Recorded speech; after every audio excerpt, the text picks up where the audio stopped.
Okay. Now we do have quite a few web classes on campus here, the CISW classes. If you're interested in putting stuff on the web, like World Wide Web, or HTML authoring and stuff like that, you should take CISW 300 at least to get some exposure of what it is like to have your content pushed on the web. Because some people find it very addictive. Once they know how to do it, they just want to do more and more. Depending on whether your left brain or your right brain is dominant, some people push to the side of, okay, now I can put a basic website on, but how do I make it interactive? I wanted to search a database on the fly and return the result in an HTML document. I want to make a form. I want to be able to store something into the database and retrieve it later, and so on and so forth. So that would be the right-brained, the left-brained people, because it's more on the logic side, and it's more development and more programming. Some people like to explore the artistic side of web design. They can get a basic page designed, and then they say the background is not very nice. How do I change the background? The font is not very nice. How do I change the font? The layout, is not nice. How do I change the layout? So those people would move on the other side and basically deal with CSS or cascading style sheets. They can deal with a Flash animation. They can deal with all kinds of different aspects of the visual impact of a website. And it is very rare to get people with both sides being strong at the same time. Those people tend to be very successful in the business of web authoring because they can deal with both the web programming and coding side as well as the artistic side, so they can make websites that are both appealing and functional at the same time. But if you get into web scripting, security is a big thing. We do not teach a whole lot of security stuff in our web scripting classes here.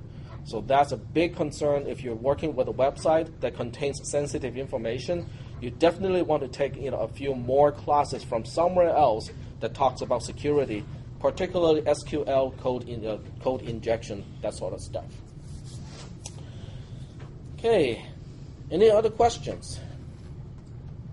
No other questions? Okay, well, so officially we are now done with chapters 6 and chapter 7 in the textbook. If you guys have questions about those two chapters, please do not hesitate to bring it to the class, because your next test, your next exam will start with chapters 6, 7. Okay? I mean, this book is thick. I mean, it will take some time to read it, but it does contain a lot of information. I don't want to just read the textbook in the class, and I want to basically try to make connections between the topics in the textbook and stuff that you guys actually do, all the time. So what we are doing now is we're moving into computer hardware and input-output devices. If you look up in the textbook, it would be, it's chapter 2 in the textbook. So let me just write here. Are we going to get our tests back from last week? Probably Thursday, because I have like 4 tests going on at the same time. So this class is easy. It's all multiple choice. The other 2 classes are really hard to grade. They're programming classes, and they're all kind of essay type questions. Oh, wow. So that's not easy. All right. So the usual way that I teach this particular chapter is to read my own notes, okay, that explains the components of a PC and so on and so forth. And 3/4 of my class will fall asleep because it's all text. There's no graphics. It doesn't seem to relate to me, and people just go like that. I would too, actually, if I were a student in this class. So what I would do now, at least starting with this semester, is to go to say Dell.com. Okay, you can take your pick. Okay, go to a particular website that sells PC, and I'll just use their fancy graphics and whatnot to keep the attention of the class while explaining the specifications of a PC. What are they talking about when they say, oh, you can get 2 gigs of RAM, 4 gigs of RAM, but how much is enough? Well, how much is too much? Okay. Yes, Dell is probably going to be happy. I should ask Dell for some, donations. Yep. I saw this computer at Fry's. The tower was about 3 feet tall, 3 or 4 feet front to back, and then 1 foot wide. I had no idea what was inside there, but it was huge. Probably like 1 billion bands. I think it's a micro ATX motherboard sitting in a very far corner, being very lonely. So you're like, oh, there's all this space in the case. What am I going to do with it? Well, it's good for collecting dust. Has anyone opened up your desktop computer case? Yeah. After like a few years? Yeah, lots of bunnies. Yeah, lots and lots of bunnies. That's what my air can's for. That's what my air can's for. Yep. Well, have a vacuum cleaner, next to it too. Otherwise, you're just redistributing the dust. Dust redistribution doesn't help. Now all your other computers will end up with the dust too. Only if you have them all next to each other. Well, as you can see from this picture here, they only show laptop computers now instead of laptops and or desktop computers. The trend is moving to laptops. Okay, very good. So why are we moving to laptops? Why are laptops not as popular in the past and now they're suddenly becoming more and more popular? Go ahead. Well, partly because of the computing power that they did have, it wasn't that great. Mm-hmm. Now people are trying to are more on the go and they need to have a computer with them. Definitely. Also the price. The price too. Okay. Yep. Go ahead. Mobility and the wireless hotspots that are available now compared to back then. Yep. Mm-hmm. Definitely. All of those are important factors why manufacturers are now pushing, or consumers, want laptop computers instead of desktop computers. Go ahead. Also the size. They used to be, like cell phones, for example, used to be bricks, and now they're smaller. Mm-hmm. Now Yep. the laptops are getting sleeker and sexier and all this sort of stuff. That is entirely true because I have one here. I just carry this along with me, for emergency purposes.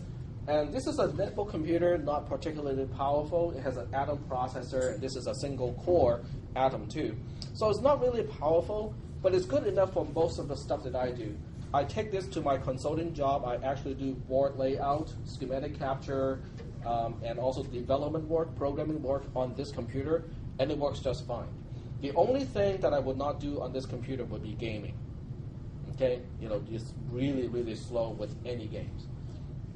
But other than that, it's small. It is not too expensive. I think, Costco wants $280 for something like this, which is reasonable. I mean, if you buy one used, you can probably find one for about $200 or even less. The battery life is really good. It's usually about 6 hours or so, between charges. If you can find a place to charge, and you just charge it, you can probably last you a whole day easily. And actually, they have ones with, like this one is 8 hours. Mm-hmm. The one right above it was 10. For a little bit more, you can get a longer battery life. Mm-hmm. You can get a bigger battery pack, along with different technology on the computer itself. Okay, very good. You guys, are really up to date and understand, why laptop computers are gaining popularity. Now, if you look at desktop computers and laptop computers, the maximum processing power you can pack into a desktop is still significantly more than what you can pack into a laptop computer. In other words, you cannot fit an i7 6-core or 8-core processor onto a laptop computer and expect it to be able to dissipate all the heat generated at maximum performance. Soon it will. Maybe so, but by the time you can have that much processing power on the laptop computer, the desktop will still be twice as fast, in terms of maximum performance or more. 16-core processor. Exactly. You have 16 core or multiple motherboards or something like that, on the desktop computer. In other words, the ratio of resources between the laptop computer and the desktop computer will always look like this. Okay? But the question is, how much do you need? In the past, the ratio was all the way down here. So desktop computers barely have enough processing resources to do what people need to do, and laptops are way down there, and it's usually below what people need to do their work. But now, they're both going up, and even laptop computers have cleared the threshold of what people need to do on a computer. And that's why, crossing that threshold is why laptop computers are gaining so much popularity out of a sudden. It's because most people can do just about anything they want to do with a laptop now, except for gamers and whatnot. I mean, gamers, still prefer desktop computers because desktop computers are they have more processing power, and two, they're more expandable. Okay, you can change the video card. You can upgrade your video card and gain performance with a desktop computer. With a laptop, you're fixed. You cannot really upgrade it in any way except throwing in more RAM, changing the hard drive to a solid-state drive, and so on and so forth. Okay, so we'll get into all that stuff as we look into these individual computers. Are there any questions about laptops versus desktop computers? When I first wrote my notes a few years ago, that was not really too much of a topic because desktops are still much better bargains. But these days, it's really hard to say, because laptops have really caught up in terms of performance. My uncle yesterday was watching a news article saying that laptops are burning their customers, and then I was talking about the cell phone, Cooking the brain? Yeah. What about the heat generated from laptops? It depends on the processor. Like with an Atom processor, the maximum power dissipation of the Atom processor, I think, is in the order of 15 to 20 watts. And so it's not that much. 15 to 20 watts of heat, is not really all that much.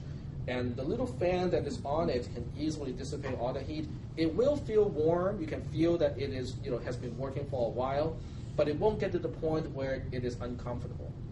On the other hand, if you have an i5 or i7 type of core and you're running some sort of application that uses all the cores all at the same time, then the computer can get hot and you can actually hear the fan blowing really loud because it needs to turn at the maximum speed to dissipate all that heat.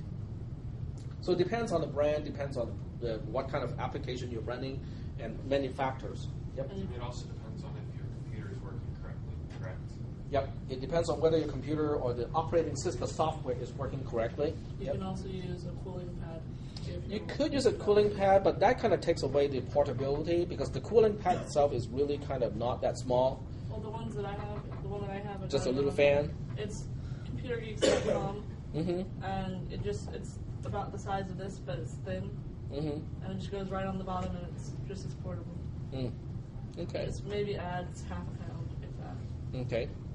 It also depends on the brand. I read up on a particular topic like this. The IBM, Lenovo's X201 actually has a fairly powerful processor. I think it's an i5 or i7, and the computer is small. So they were expecting it to get hot because a bigger computer has more area to dissipate the heat, and it turned out not to be the case because they put the heat sinks and whatnot, very, it's good engineering. So the computer was not feeling hot. It will still always be warm. There's no way around that because even with 15 or 20 watts of power dissipation over this much area, it will always be warm. What kind of heat is it? It's not radio waves, is it? No, this is just heat, as in heat. So in the winter it will be comfortable. Yep. My concern is the laptop is in the reproductive area. Mm-hmm. Using it and over a period of time. Well, I have a first grader and a fifth grader. I don't care anymore. Yep. Yep. Look at it as good voluntary population control. Yep. Okay.